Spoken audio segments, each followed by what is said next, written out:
تشریف رکھے. ہمیں پتا تھا جاوید صاحب آپ کدھر چھوڑیں گے. جی آپ بھی پڑھے ہیں راؤ میں. جی حفیظ شیخ صاحب پلیز. بسم اللہ الرحمن الرحیم. چیئرمین صاحب، یہ پوری جو ڈیبیٹ چلی ہے میرے خیال میں اس میں کئی اچھی پوائنٹس ابھری ہیں، اور یہ سینٹ آف پاکستان جو پاکستان کا ایوان بالا ہے اس میں بہت اچھی ڈسکشن ہوئی. میرے خیال میں اس ایوان کی شان یہ ہے کہ ہم فیکٹس پہ فوکس کریں، اور کئی بار والیوم بڑھانے سے بات کی سچائی نہیں بڑھ جاتی، اور خوبصورت انداز میں تقریر کرنے سے بھی بات کی سچائی نہیں بڑھ جاتی. تو اہم چیز یہ ہے کہ ہم ایک دوسرے کے ساتھ لیول کریں، اور سب سے جو اس سے بھی زیادہ اہم چیز ہے کہ پاکستان کے لوگ ہر ایک کو جانتے ہیں. پاکستان کے لوگوں کے سامنے ہر ایک کا ماضی اور حال جو ہے وہ بالکل شیشے کی طرح واضح ہے. اور دراصل ہماری آڈینس جو ہے وہ پاکستان کے لوگ ہیں جنہوں نے یہاں ہمیں بھیجا ہے، اور جن کی ہمارے سے بہت زیادہ امیدیں جڑی ہوئی ہیں.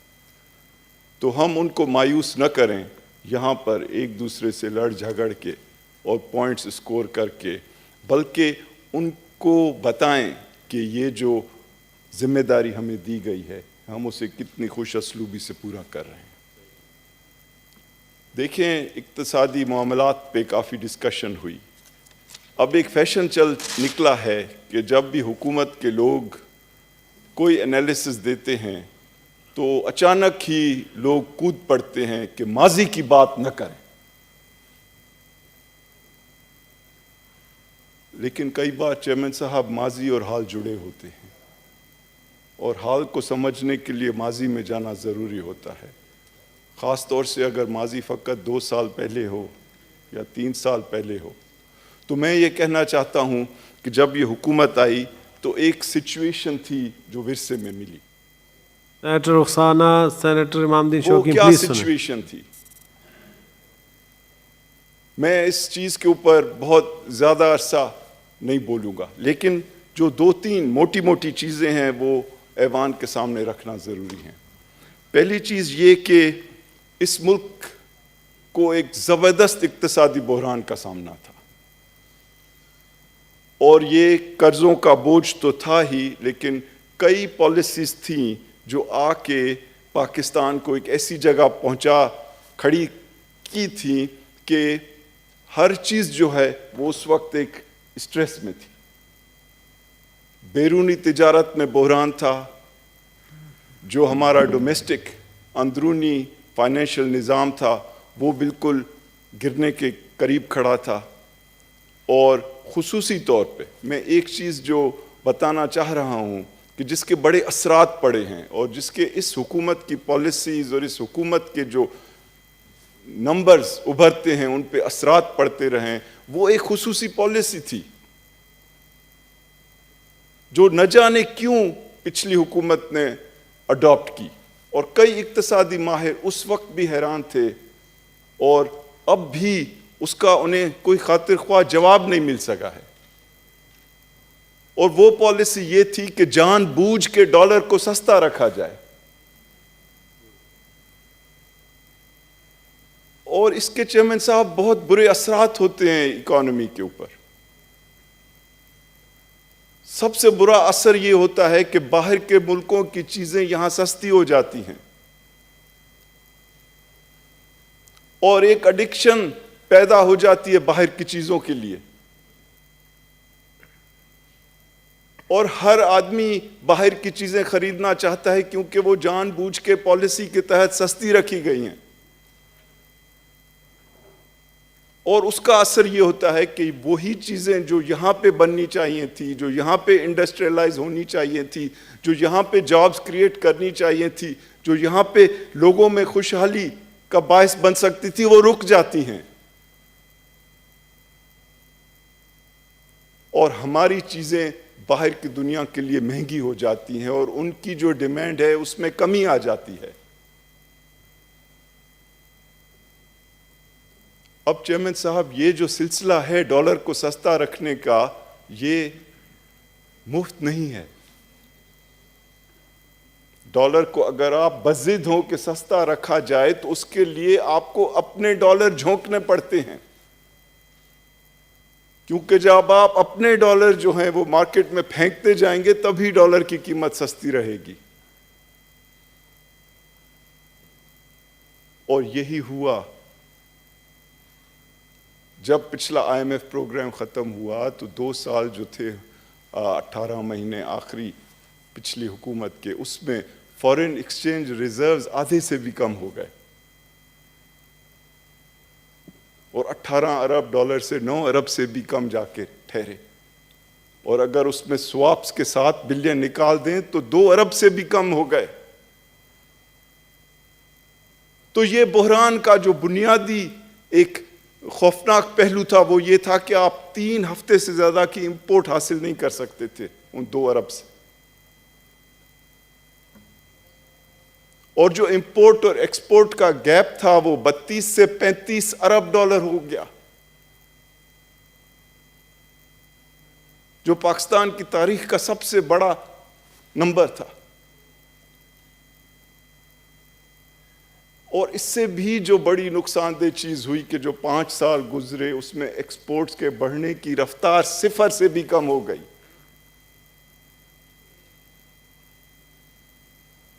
اب آپ بتائیں کہ کیا دنیا کا کوئی ملک ہے جس نے ترقی کی ہو پائیدار بنیاد پہ, جس کی ایکسپورٹ 0 سے کم ہو, جس کے بڑھنے کی تعداد. اگر آپ ساؤتھ ایسٹ ایشیا کو دیکھیں, چائنا کو دیکھیں, ابھی نئے جو ابھرتے ہوئے ملک ہیں ویتنام, ایون بنگلہ دیش, تو کوئی ایسا ملک دنیا میں نہیں ہوا ہے جس نے ترقی کی ہو, اپنی ایکسپورٹس بڑھائے. اور ہم نے جان بوجھ کے ایک ایسی پالیسی اڈاپٹ کی کہ ایکسپورٹس کو نہیں بڑھنے دینا ہے. اگر آپ ایکسپورٹس نہیں بڑھائیں گے چیئرمین صاحب تو ڈالرز آپ کے پاس نہیں ہوں گے تو آپ باہر کی چیزیں کیسے خریدیں گے؟ ہمارا ملک اگر پیٹرول چاہتا ہے تو اس کے لیے ڈالرز چاہیے. ہمارے لوگ اگر چائے پیتے ہیں تو وہ باہر سے آتی ہے, اس کے لیے ڈالرز چاہیے. اگر ہم نے گھی خریدنا ہے تو وہ باہر سے آتا ہے, اس کے لیے ڈالرز چاہیے. حتیٰ کہ ہم جو دال کھاتے ہیں وہ بھی زیادہ تر باہر سے آتی ہے اور اس کے لیے بھی ڈالر چاہیے. ابھی جب 25 لاکھ ٹن سے زیادہ گندم کی امپورٹ کی گئی, اس کے لیے بھی ڈالرز چاہیے. تو اگر ایک ملک کے پاس ڈالرز ہی نہ ہوں گے تو وہ کیسے ترقی کرے گا؟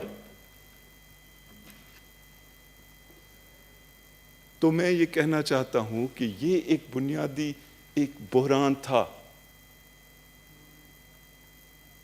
جس میں اگر میں پاکستان کے ایک اسٹوڈنٹ کی حیثیت سے دیکھوں تو ہم نے کبھی بھی ایکسپورٹس, کسی بھی حکومت نے بہت اچھی پرفارمنس نہیں دی ہے اس کو بڑھانے کی.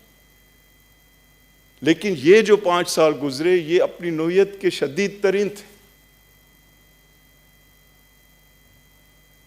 اور ہم ایسے جگہ کھڑے تھے کہ ہم نہ باہر کی چیزیں امپورٹ کر سکتے تھے, نہ ہم اپنے روپے کو بچا سکتے تھے, نہ ہم جو باہر سے قرض لے کر ہم نے اپنے آپ کو اتنا مقروض کر دیا تھا جو ڈالرز میں تھے ان کے قرض واپس دے سکتے تھے. تو یہ ایک شدید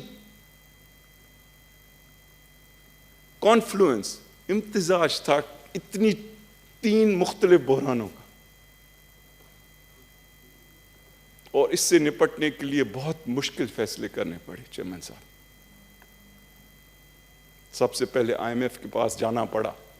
کوئی بھی حکومت آئی ایم ایف کے پاس خوشی سے نہیں جاتی. کوئی بھی مریض ڈاکٹر کے پاس خوشی سے نہیں جاتا. عمران خان ہو یا ان سے پہلی گورنمنٹ ہو یا ان سے پہلی گورنمنٹ ہو, جو بھی گیا آئی ایم ایف کے پاس تو اس وجہ سے گیا کہ شدید ضرورت تھی.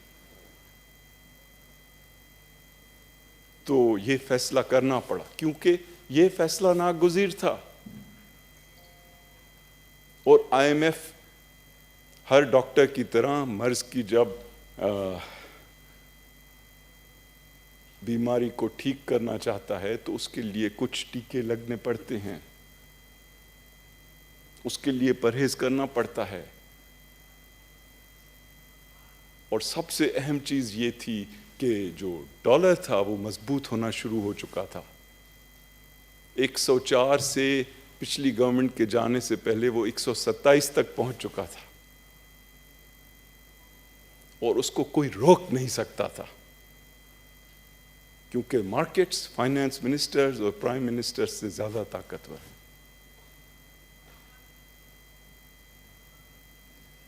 تو جب ہم لوگ کہتے ہیں کہ قیمتیں بڑھی، تو میں یہ کہنا چاہ رہا ہوں چیئرمین صاحب کہ وہی ڈالر جس کو اگر 100 پہ رکھنے کی بجائے ہم ہر سال اس میں تھوڑی امپروومنٹ کرتے تو اچانک سے یہ بحران اس ملک کے اوپر نہ گرتا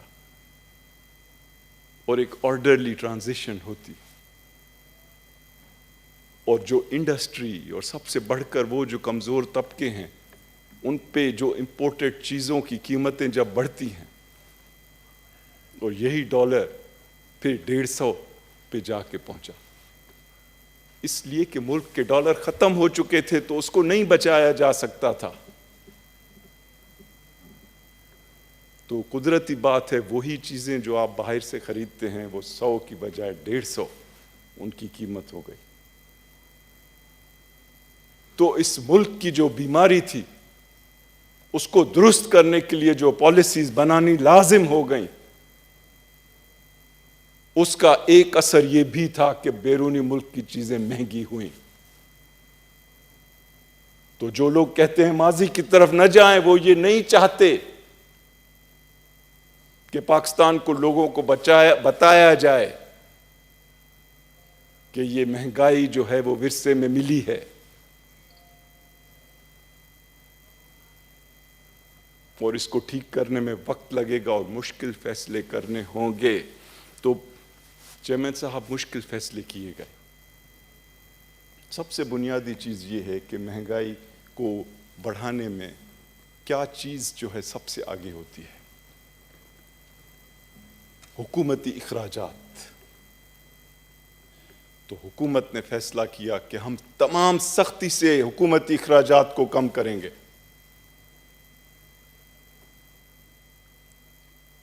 اور میں آپ سے یہ بتانا چاہتا ہوں کہ 1.5 سال میں اسٹیٹ بینک آف پاکستان سے 1 ٹکا بھی اس حکومت نے بورو نہیں کیا، اور میں آپ کو بتانا چاہتا ہوں کہ 1.5 سال میں 1 ٹکے کی بھی سپلیمنٹری گرانٹ بجٹ کے علاوہ نہیں دی گئی، اور ایسے مشکل اور ان پاپولر فیصلے کیے گئے کہ حکومتی جو امپلائیز ہیں ان کو تنخواہ تک میں اضافہ نہیں کیا گیا۔ اور میں شکر گزار ہوں اپنی فوج کا کہ جن کے جو ملٹری ایکسپینڈیچرز تھے ان کو بھی منجمد کیا گیا۔ اتنے بڑے فیصلوں کے لیے آپ کو ملک سے پیار ہونا چاہیے،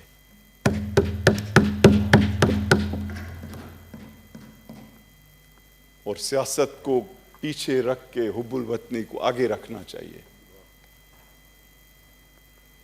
کیونکہ یہ بڑے فیصلے ہیں جن کی فوری تعریف کوئی نہیں کرتا۔ تو جن لوگوں کا دل دکھ رہا ہے اور جو آج بول رہے ہیں ان کو میں یہ بھی بتانا چاہتا ہوں کہ پرائم منسٹر عمران خان سے زیادہ آپ کا دل نہیں دکھ سکتا۔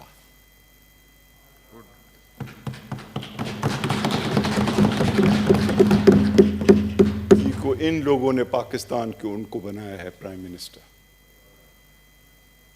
ان لوگوں نے ان پہ ذمہ داری ڈالی ہے کہ وہ اس ملک کو کیسے آگے لے جائیں۔ اور اب صاحب پلیز، ڈاکٹر نیازی صاحب پلیز یہ انٹرپٹ نہ کریں سر۔ اب دیکھیں کیا ہے کہ ایک جانب تو آپ کو حکومتی اخراجات کم کرنے ہیں، دوسری جانب آپ کو ٹیکسز بھی بڑھانے ہیں، اور جہاں تک ٹیکسز کا سلسلہ ہے تو اس میں بھی ہماری یہ ایک قومی جو ہے فیلیور ہے۔ میں اس میں کسی ایک پارٹی کو یا ایک حکومت کو ذمہ دار نہیں ٹھہراتا.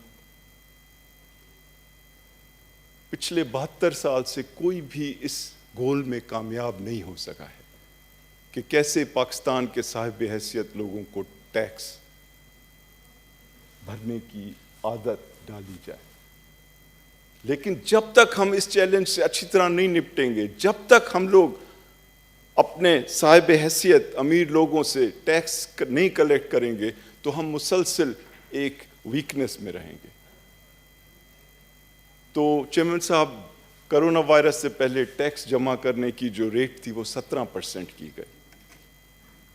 تو ایک جانب ٹیکسز میں اضافہ کیا گیا، دوسری جانب ایکسپینڈیچرز کو کنٹرول کیا گیا، اور ایک ایسی سچویشن ابھر رہی تھی کہ ہم استحکام کی طرف جا رہے تھے جب کرونا وائرس آیا. اب کرونا وائرس کا بہانہ میں نہیں کرنا چاہتا، کیونکہ یہ بھی ایک کرٹیسزم ہے کہ آپ جب بھی کرونا وائرس کی بات کریں تو لوگ کہتے ہیں کرونا وائرس کی بات نہ کریں. اصل میں تو 100 سال میں ایسا کوئی مسئلہ اس سے بڑا ہوا ہی نہیں.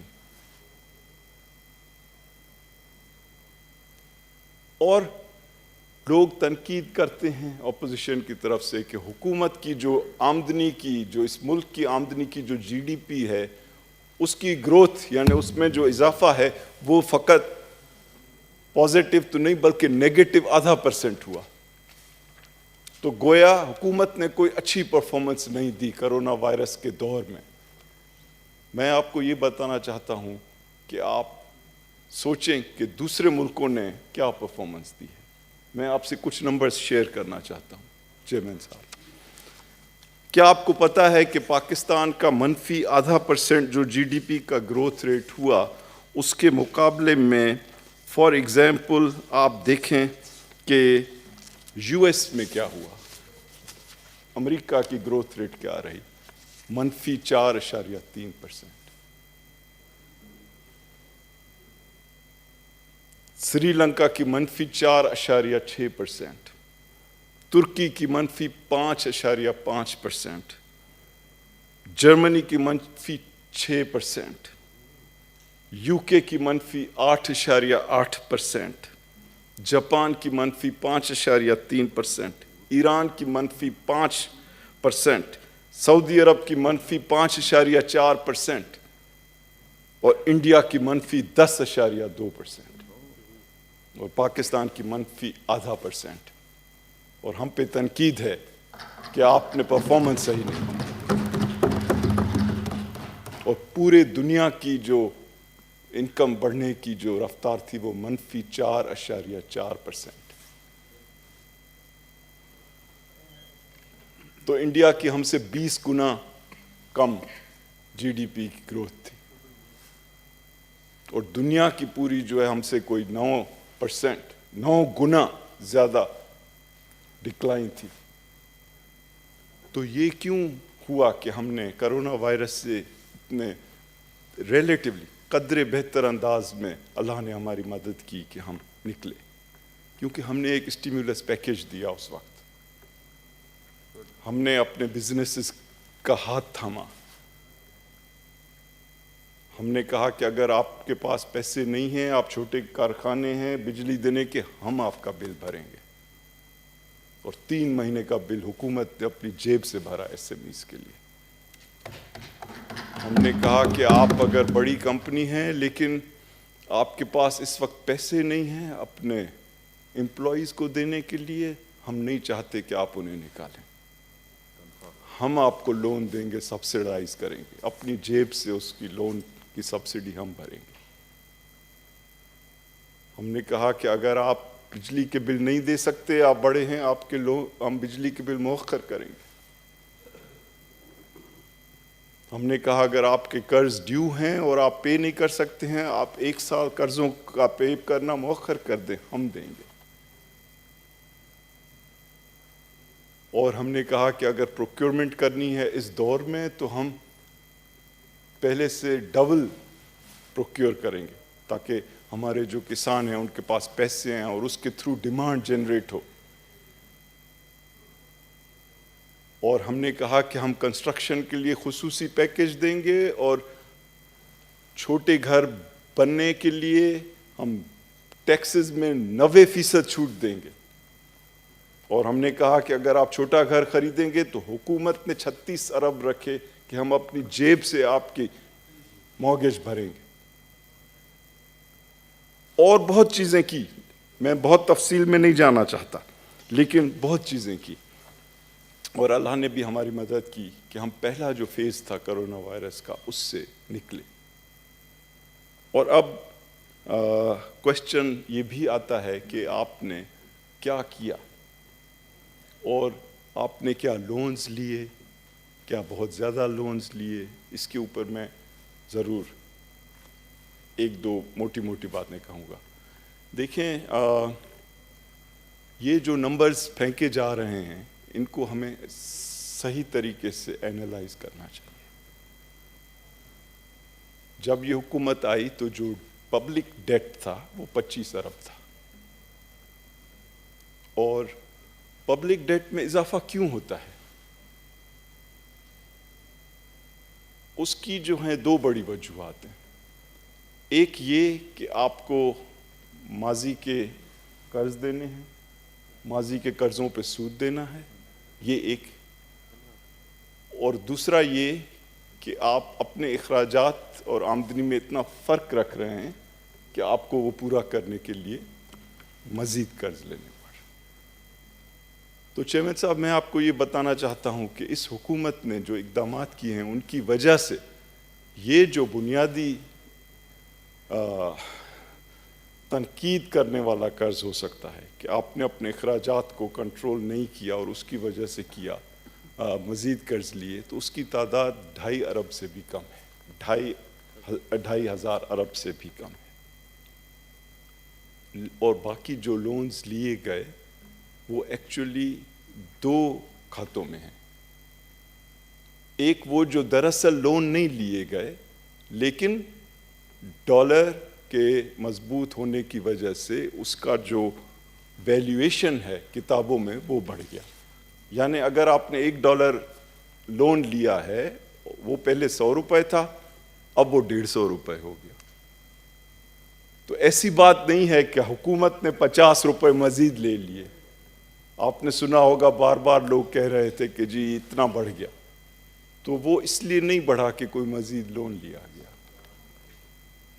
اس لیے بڑھا کہ جو روپی کی قدر میں ڈی ویلیویشن ہوئی, جس کا میں پہلے ذکر کر چکا ہوں کہ وہ بنیادی ناصور تھا ہمارے لیے, اس کو ٹھیک کرنا. اور میں ایک اور آپ سے بات کر دوں کہ 6,000 ارب روپے ماضی کے سود دیے گئے, 6,000 ارب.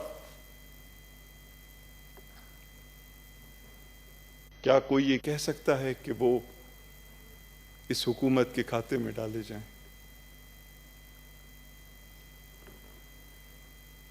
اور یہ بھی آپ کو بتا دوں اس ایوان کے سامنے کہ یہ جو سال گزر رہا ہے اس میں انشاءاللہ جو لون لینے کا سلسلہ ہے اس کو مزید گھٹایا جا رہا ہے. کیوں؟ اور اس کی ایویڈنس کیا ہے؟ وہ یہ ہے کہ جو پرائمری سرپلس ہوتا ہے, ایک چیز ہے جسے پرائمری سرپلس کہہ سکتے ہیں یا پرائمری ڈیفیسٹ کہہ سکتے ہیں. یہ وہ نمبر ہے جو آپ کی آمدنی اور اخراجات کا فرق ہے. اور اگر آپ کی آمدنی آپ کے اخراجات سے زیادہ ہے تو یہ سرپلس میں ہوگا. اور میں آپ کو یہ بتانا چاہتا ہوں کہ اس حکومت کی کوششوں کی وجہ سے اس سال کے مالی سال کے 7ویں مہینے میں یہ نمبر سرپلس ہے. تو اگر ہمیں ماضی کے قرض نہ دینے پڑے یا ان پہ جو سود ہے وہ نہ دینا پڑے تو ہمیں لون لینے کی کوئی ضرورت نہ ہو.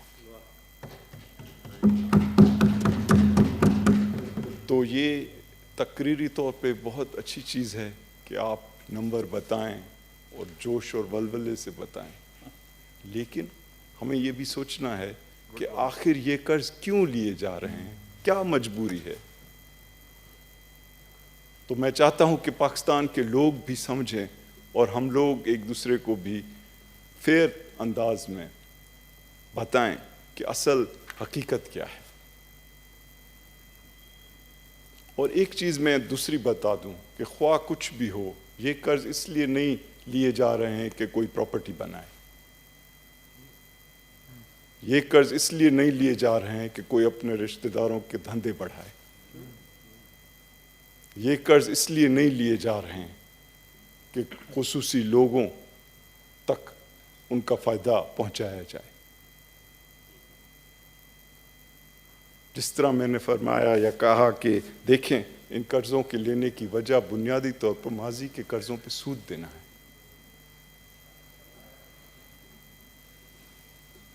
اب آپ دیکھیں کہ اگر یہ حکومت کہیں پیسے خرچ کرنا چاہتی ہے تو وہ کون سی جگہ ہیں؟ چیئرمین صاحب، ہم نے کہا کہ ہم 2 جگہوں پہ پیسے لگائیں گے.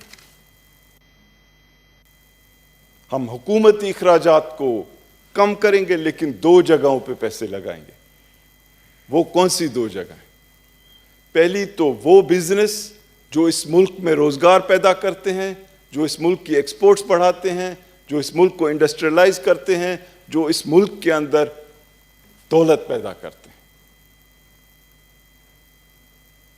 تو ہم نے اگر کچھ پیسے خرچ کیے تو ان لوگوں پہ کیے کہ ہم نے ان کو الیکٹرسٹی کے اوپر سبسڈی دی، ہم نے ان کو گیس پہ سبسڈی دی، ہم نے ان کو لونز پہ سبسڈی دی، ہم نے ان کو ریفنڈز دیے. 250 ارب کے ریفنڈز دیے جو پچھلے سال کے مقابلے میں دگنے سے بھی زیادہ تھے. ہم نے ان کے لیے رکاوٹیں دور کی. اور ان چیزوں کا اثر کیا ہوا اس پہ میں آتا ہوں. دوسری چیز جہاں ہم نے کہا کہ ہم اخراجات کریں گے وہ پاکستان کے بھولے ہوئے لوگوں پہ، وہ لوگ جو کمزور ترین لوگ ہیں. اور آپ نے دیکھا جب کرونا وائرس آیا تو سب سے زیادہ پیسے کہاں لگائے گئے؟ 1.5 کروڑ پاکستانی خاندانوں کو پیسے دیے گئے.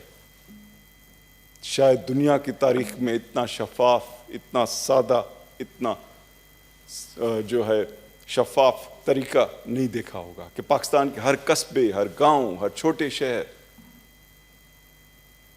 میں پاکستان کے لوگ کھڑے تھے، خصوصاً پاکستان کی خواتین.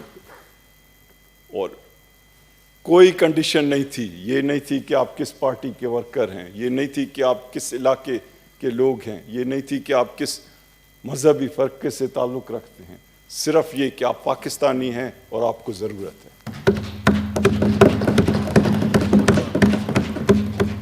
تو اگر 1.5 کروڑ خاندانوں کو دیے گئے اور 6 لوگ ایک خاندان میں ہیں تو تقریباً آدھے پاکستان کے لوگوں کو یہ فائدہ دیا گیا.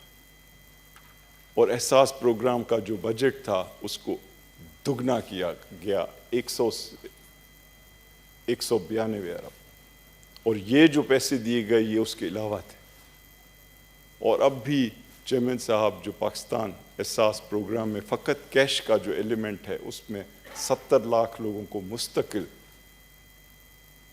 یہ فیسلٹی ملے گی. اور اس وقت وہ 2nd راؤنڈ دیا جا رہا ہے. پھر کون لوگ ہیں جن کے لیے ہم نے، میں سمجھتا ہوں کہ ایک فیئر اپروچ رکھی؟ وہ جو ماضی میں قبائلی علاقوں کے ڈسٹرکٹس تھے ان کے لیے بجٹ جو ہے 152 ارب رکھا گیا جو کہ تاریخ کا سب سے بڑا بجٹ تھا. تو اگر اس حکومت نے کہیں خرچ کرنے کی کوشش کی ہے تو وہ ان جگہوں پر جہاں پہ عام لوگوں کو فائدہ ہو. اور میں آپ کو یہ بتاؤں کہ سبسڈیز دینے میں بھی یہ حکومت آگے رہی. 72% الیکٹرسٹی کے جو کنزیومرز ہیں ان کو حکومت سبسڈی دے رہی ہے. 90% جو ڈومیسٹک گیس کے یوزرز ہیں ان کو حکومت سبسڈی دے رہی ہے. 100% جو ٹیوب ویل کے یوزرز ہیں ان کو حکومت سبسڈی دے رہی ہے. اور ابھی جب گندم کی شارٹ فال ہوئی تو